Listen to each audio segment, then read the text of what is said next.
Majestuosa es la blanca montaña que te dio por baluarte el Señor, dice el himno nacional de Chile.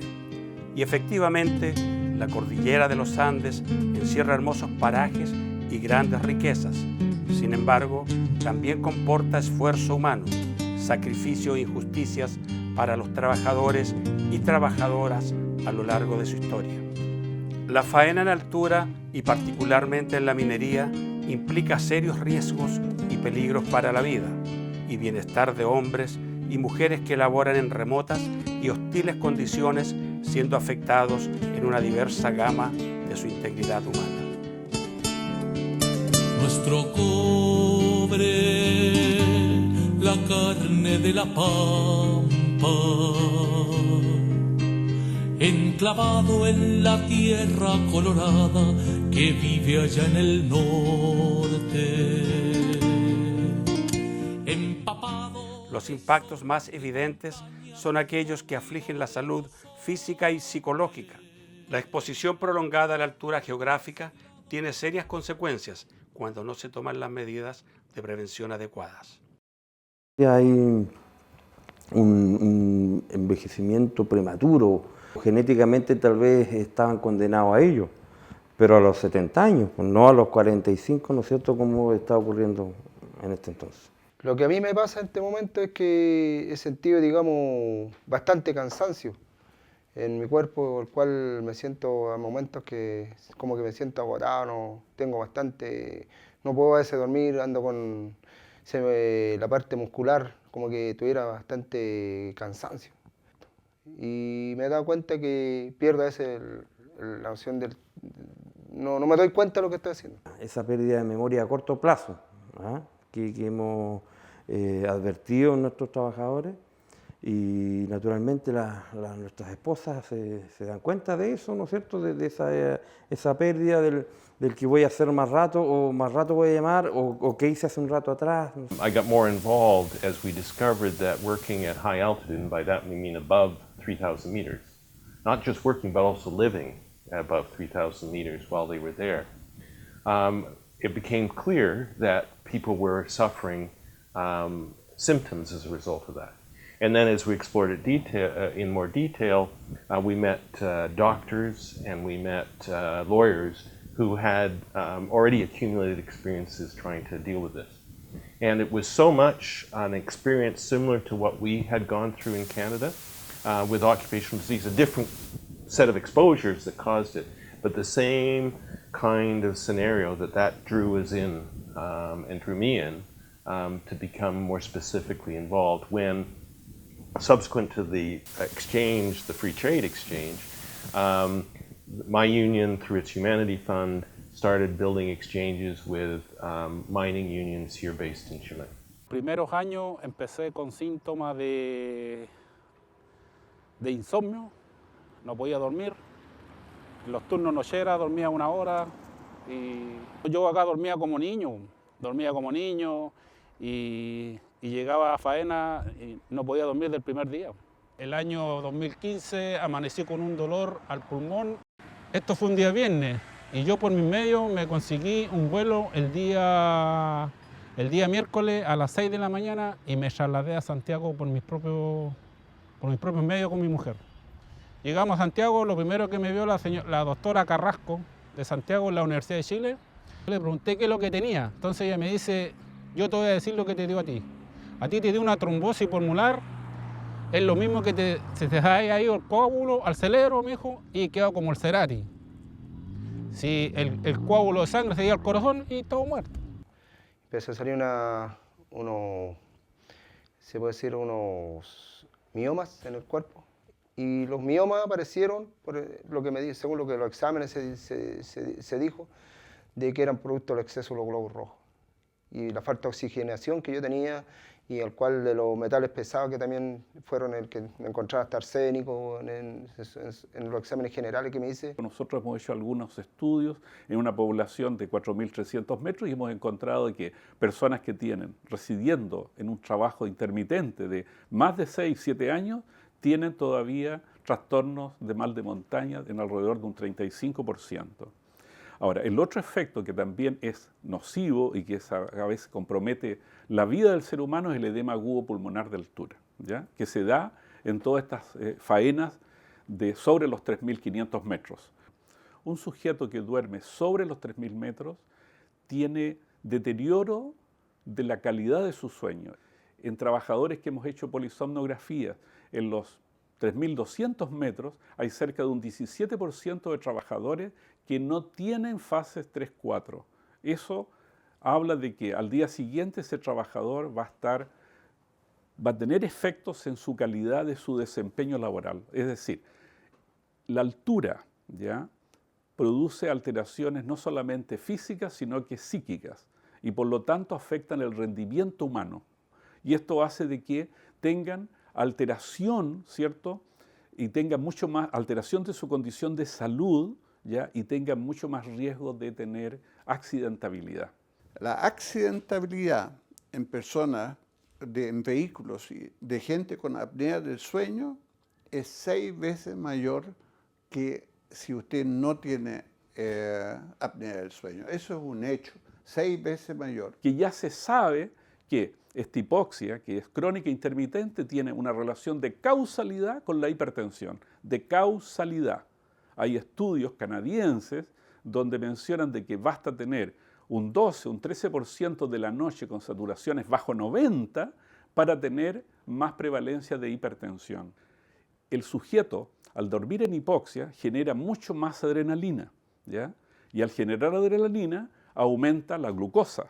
Y eso hace que aumente el hiperinsulinismo. Y esto hace de que ese sujeto se facilite o se asocie con aumento de la resistencia a la insulina. Hay estudios de un grupo que están en Canadá y también en Estados Unidos, el doctor Almendro y el doctor Gozal, donde han evidenciado de que ratas expuestas en hipoxia hipovárica, al inyectarles sustancias, células tumorales, su crecimiento y su desarrollo es de una velocidad terriblemente alta en comparación a ratas que no están expuestas a la situación de hipoxia hipovárica. Es decir, ellos han establecido de que hay una alteración de la respuesta inmune, de la respuesta de reparación en estas ratas, porque la hipoxia provoca una alteración de las transcripciones genéticas dentro de las células que hace de que el cáncer difunda mucho más rápido en estas ratas.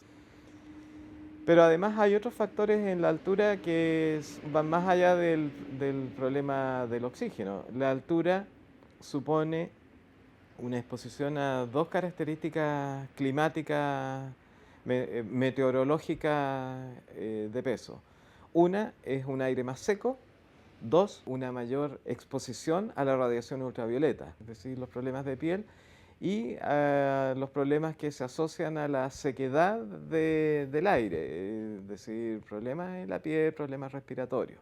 No hay que olvidarse de que estamos no solamente sujetos a un ambiente físico especial, sino que también a un ambiente social especial.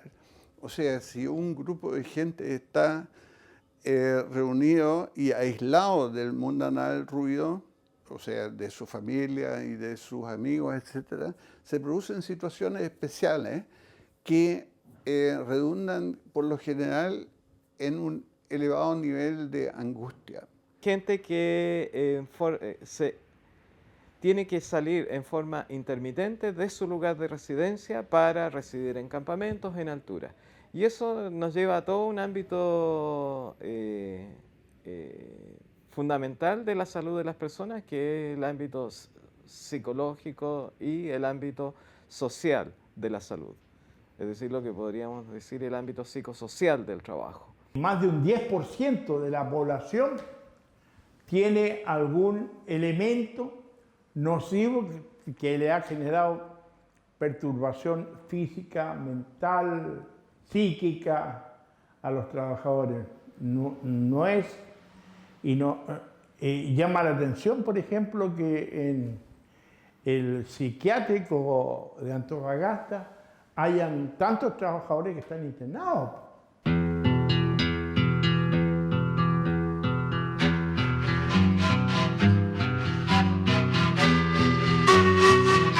Los efectos de la altura en el organismo de los trabajadores son ampliamente conocidos. Sin embargo, nadie se hace cargo. Las empresas no toman las medidas pertinentes y los organismos del Estado no han implementado normas suficientemente estrictas para fiscalizar y cautelar la salud y la vida de los trabajadores y trabajadoras. Nuestra gran queja en contra de las empresas y en contra también de las instituciones del Estado es precisamente la falta de fiscalización respecto a las reales estadísticas de los enfermos profesionales que existen básicamente en nuestro ámbito, ¿no es cierto?, que es la minería.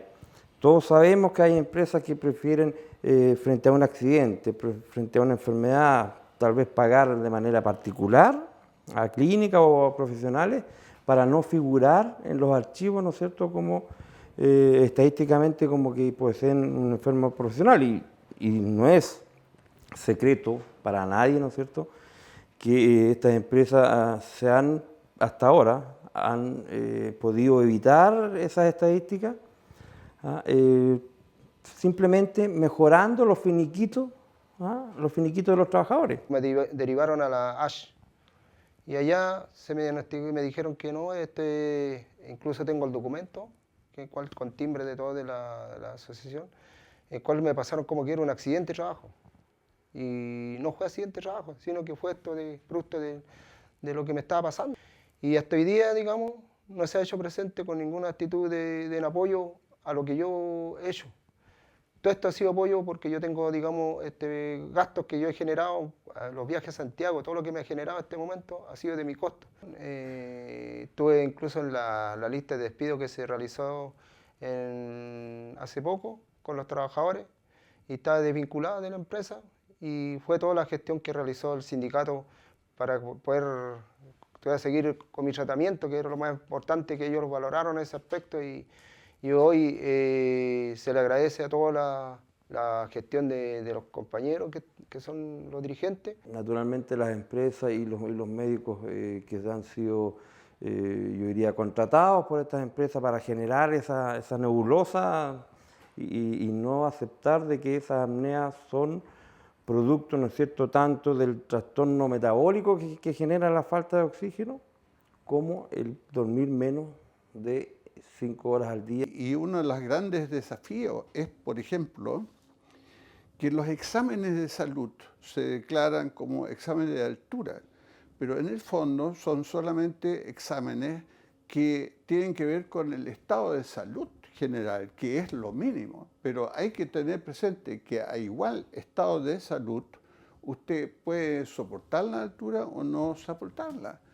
Lo importante o lo paradójico de toda esta situación es que se abre espacio desde el punto de vista económico a las inversiones en este país.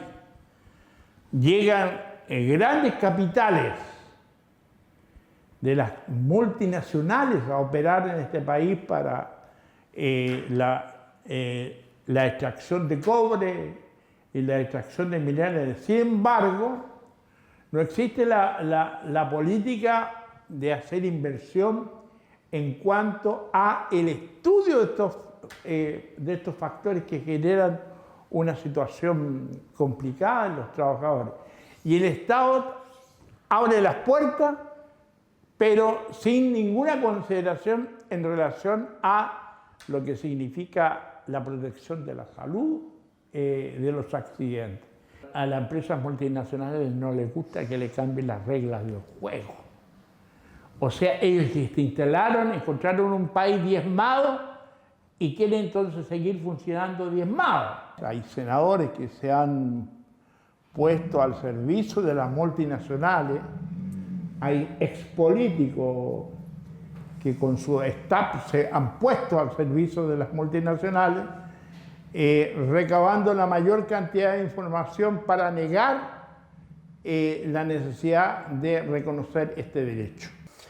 El Estado de Chile ha estado al debe primero, con las fiscalizaciones que tienen que hacer, ¿no es cierto?, a las empresas, y ellos son ellos los que debiesen obligar y establecer a las mutualidades que entreguen todas las estadísticas reales que hoy existen en cada faena que trabaja en altitud geográfica. Las estadísticas pasan por cero enfermedad. En estos momentos las estadísticas, lo que proyectan las mutualidades de salud, los organismos administradores de la ley, son de que no existen ninguna enfermedad profesional. Esa falta de regulación de la que yo hablo para el sector minero, al final, ¿en qué se traduce? En que estos trabajadores pasan a ser un costo del Estado al poco tiempo, ¿no es cierto?, de haber sido desvinculados de las empresas. En Chile desde hace mucho tiempo existe la noción de que la exposición a agentes contaminantes, particularmente a polvo de sílice, se debe ajustar según el grado de altura al que se va a respirar polvillo. Sin embargo, a la hora de diseñar los sistemas de jornada en altura, no se ha tenido a la vista esto y se han diseñado sistemas de jornada de 12 horas, por ejemplo, sin tomar en consideración esto que la biología estaba sugiriendo. Aún cuando las medidas de prevención para el cuidado de la salud son insuficientes y de lenta implementación, la lucha de los sindicatos, la acción de organizaciones de la sociedad civil y de expertos en el tema, como asimismo iniciativas desarrolladas por organismos de gobierno, han logrado algunos progresos. Hoy día tenemos un decreto supremo que es bastante antiguo, que es el decreto supremo 594, que regula las condiciones sanitarias y ambientales básicas en los lugares de trabajo, y dentro de eso hay una regulación específica para altura geográfica, que es el decreto 28, en materia de condiciones ambientales en los lugares de trabajo sobre 3.000 metros de altura. Y allí se establecen todas las exigencias que por ley son responsabilidad del empleador, que deben cumplir para proteger la salud de los trabajadores. Nunca es fácil que la empresa entienda la importancia de las medidas preventivas y de cuidar a los trabajadores, y también de abordar el tema de calidad de vida, porque fundamentalmente hay como está la productividad versus el cuidado del trabajador. Y siempre se trata de lograr ese equilibrio. Para nosotros como Ministerio de Salud, el mandato es cuidar la salud de los trabajadores. Por lo tanto, eso es lo central. Todos yo creo que han avanzado, pero yo creo que falta un detalle, que son las estructuras que tienen el recurso del dinero, ¿cierto?, que la ley les otorga, que son las mutuales, y que por la ley que los mandata a generar nuevos riesgos ocupacionales, han pasado del año 68 hasta el año 2005, más o menos aproximadamente, cuando sale la guía. Es decir, no hay un esfuerzo de las estructuras que que son mandatadas por la ley y que tienen los recursos para hacer y crear y generar estos nuevos riesgos, de modo que a partir de definir estos nuevos riesgos se pueden hacer procesos de seguimiento y de investigación. Tenemos otra situación que es súper compleja, que es lo que hacen las empresas de servicios en altura geográfica, donde fundamentalmente son trabajadores. Entonces ahí la condición de salud que se le exige es la misma, pero tenemos dos puntos que considerar. Uno, la posibilidad de embarazo, porque el tema del embarazo, que un feto esté expuesto a disminución del oxígeno ambiental, eso sí está muy probado que produce un impacto neurológico grave. Por lo tanto, no pueden exponerse las mujeres que están embarazadas desde muy temprano el embarazo. Hay que sacarlas del lugar. Por otro lado, las mujeres realizan un tipo de trabajo que muchas veces se invisibiliza. Entonces, creemos que solamente los trabajadores de la minería son los expuestos. Pero hay muchas mujeres y, por lo tanto, hacen labores de servicio que son pesadas. Por ejemplo, hacen 40 camas al día en condición de 4.000 metros de altura, con poco oxígeno. Y siempre se tiende a invisibilizar la seguridad de las mujeres. Entonces nosotros vemos en las evaluaciones en general, encuestas, fiscalizaciones, que se cumplen mucho menos las medidas preventivas con las mujeres. No se le aporta oxígeno, no se le aporta elemento de protección personal, se invisibiliza. Bueno, primero habría que hacer estudios de seguimiento que permitan evaluar la respuesta humana a lo largo del tiempo, porque todos los estudios que se han hecho a la fecha son de muestras bajas y con indicadores, a mi juicio, que no son los pertinentes para poder seguir la población. No se han definido los indicadores correctos, creo yo, para poder hacer seguimientos poblacionales que permitan tener una respuesta adecuada. Obviamente se necesita un estudio de cohorte, de seguimiento de cohorte, que es largo. Hoy día tenemos un estudio que está financiado a 5 años, pero la expectativa es poder seguir más adelante. Porque si bien uno se pregunta por qué uno lo está haciendo hoy día, en realidad una pregunta muy relevante es ¿por qué no se hizo antes? No se hizo, ya está empezado. Y bueno, y lo que esperamos con esto es que nos den señales, nos den antecedentes para poder decir efectivamente este tipo de enfermedad está relacionado, o incluso de accidente, está relacionado con la exposición a altura intermitente.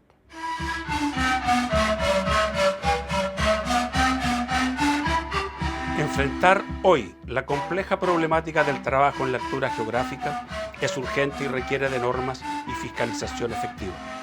Todas las partes y entidades involucradas, empresas, gobiernos y sindicatos deben hacerse cargo y asumir este desafío. Esto es imperioso y no admite dilación.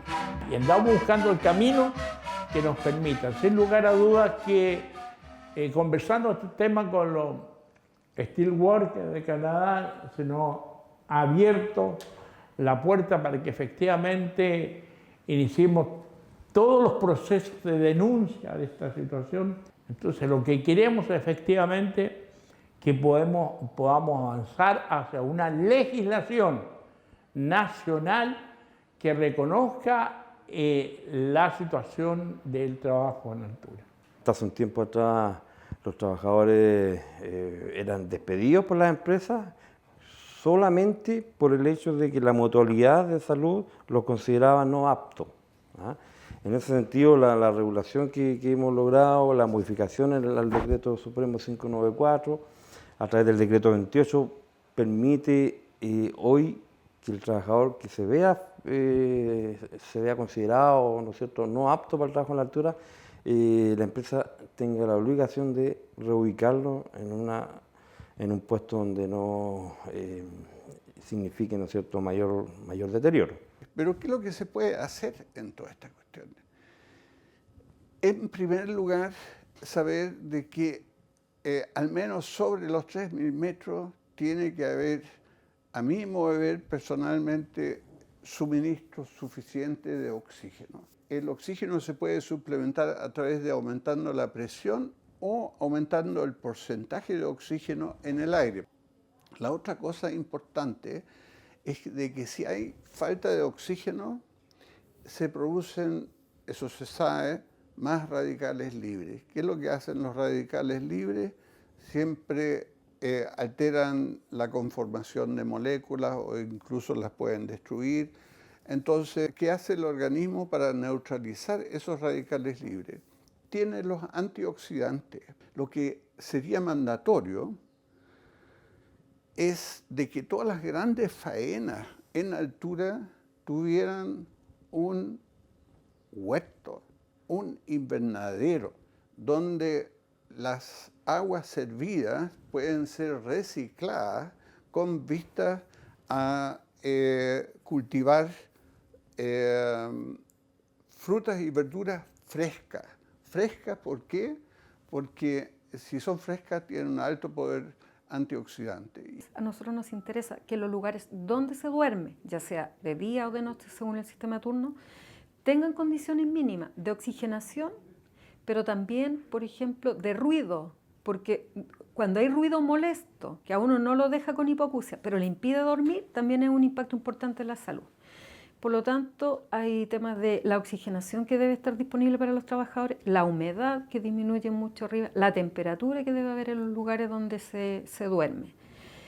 Por otro lado, también establece la normativa que tiene que haber disponibilidad de oxígeno en forma constante. Cada vez que el trabajador lo necesite, no solamente cuando duerme, cada vez que lo necesite debe haber disponibilidad de oxígeno. Y también que cada vez que tenga un impacto en la salud, digamos, se sienta mal, tenga alguna condición de riesgo, tenga la posibilidad de acudir al médico en un policlínico en la empresa a la brevedad posible para evitar efectos mayores y además la comodidad del trabajador.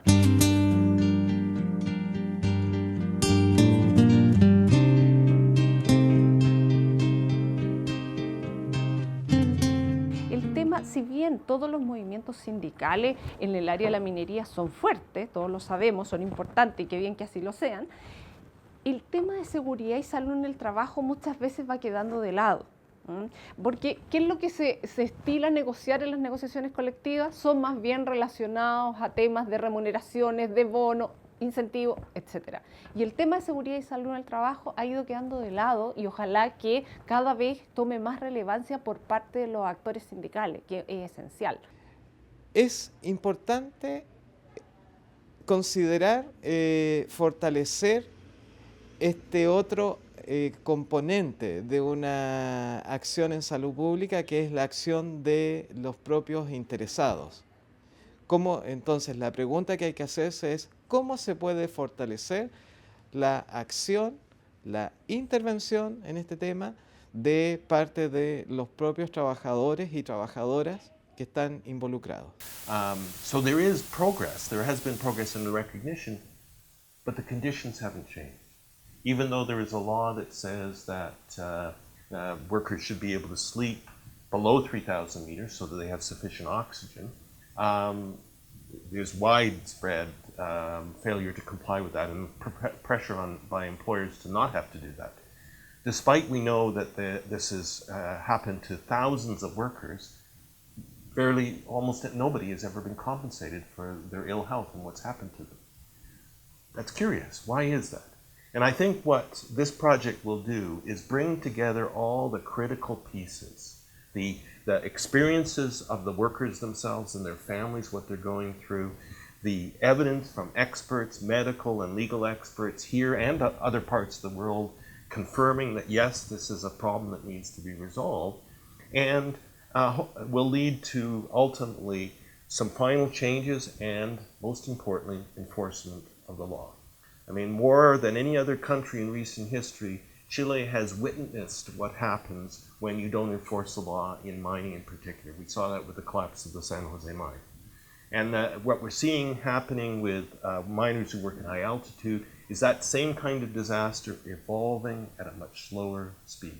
So slow at times, you don't know what's happening until all of a sudden you don't know where you are, you can't think straight because the damage has been done. And you're now seemingly just an old man, except you're only 50, and you don't seem to know what you're doing. You're not wearing a mark on you that says, I worked at high altitude and that's what's making me sick. So what I'm hoping this project will do is bring to light, it will put a face to the people who are suffering. It will give a voice to the people who've been saying there's a problem that needs to be solved. It will give then encouragement and support to the politicians to direct that the law be enforced, people be compensated, they be protected going forward, and we reduce this problem. Queremos efectivamente vivir en un país que proteja a sus trabajadores, queremos vivir en un país que le dé respuesta a lo que significa la labor tan dura que se ejerce en la minería, y por lo tanto lo único que podemos tener como respuesta es abrir las compuertas para una legislación que comprometa los intereses de los trabajadores.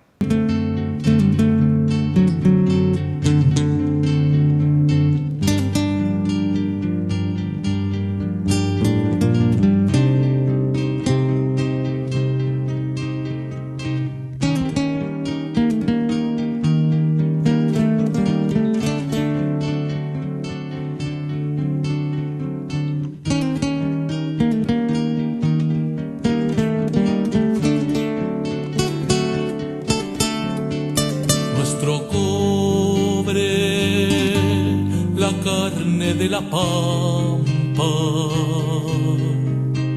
enclavado en la tierra colorada que vive allá en el norte, empapado de sol y de montañas, motivo de los